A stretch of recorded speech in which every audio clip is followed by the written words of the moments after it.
Klara lindi në një natë të qetë pranvere. Në pamje të parë, ajo ishte një foshë krejt normale. Sytë e saj ishin të mëdhenj dhe të qetë, dhe e buzëqeshte shpesh edhe kur flinte në djepë. Por nëna e saj buri re diçka të çuditshme që nga dita e parë.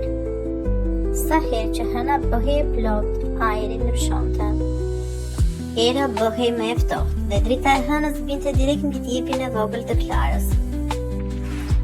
Një natë të tillë, nëna u zgjua nga një ndjesi e çuditshme, u ngrit ngadalë dhe ju afrua djepit.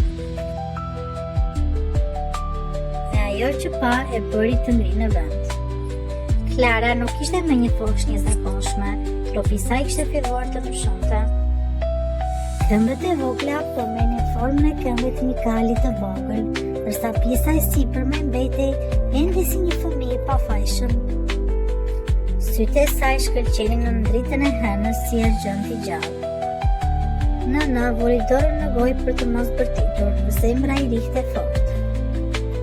Ul pranë djepit dhe vështroi vajzën e saj me lopë në sy. Ti je ndryshe, përshpëriti, por ti je ende vajza ime. Që nga ajo natë, nëna e Klarës mbajti një sekret të madh.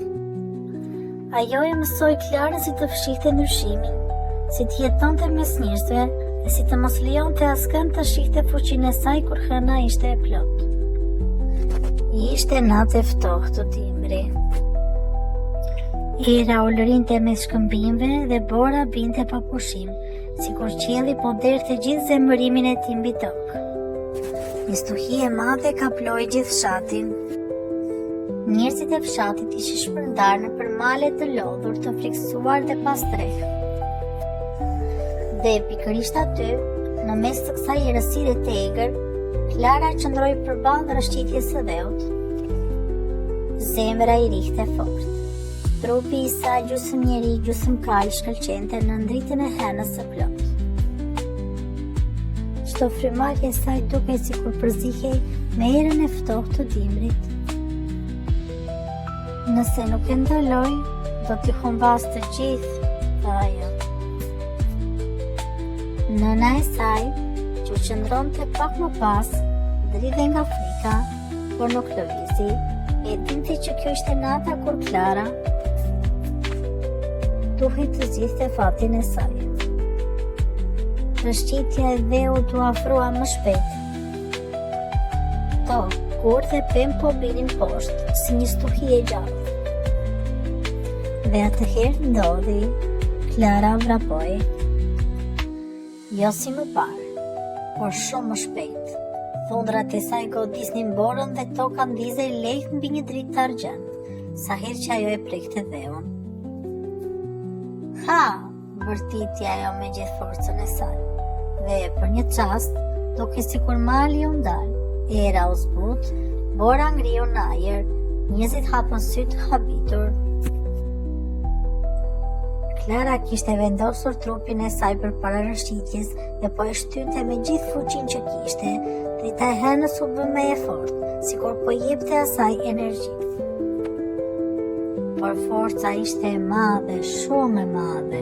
Këmbët rishqisnin ngadalë prapa. Nuk mundem, shpëriti ajo. Nëna vrapoi drejt saj. Ti mundesh, Klara, mos haro kush je. Në atë moment, Klara kthye syt nga hëna dhe për herë të parë nuk u friksua nga vetja. Ajo ngriti dorën dhe një val drite u përhap në ajër. Tokat që po shembeshin u ndalën, era e fortë u zbut. Fshati poshmarit u shpëtua, njerëzit e shikonin nga larg të habitur. Çfarë është ajo? Thoshin ata. Por Klara e dinte të vërtetën tani. Ajo nuk ishte e madhkuar, ajo ishte e zgjedhur.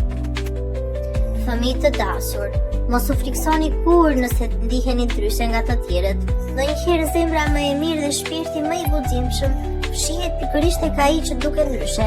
Ashtu si Klara, edhe ju keni brenda një dritë të veçantë që mund të bëjë botën më të mirë.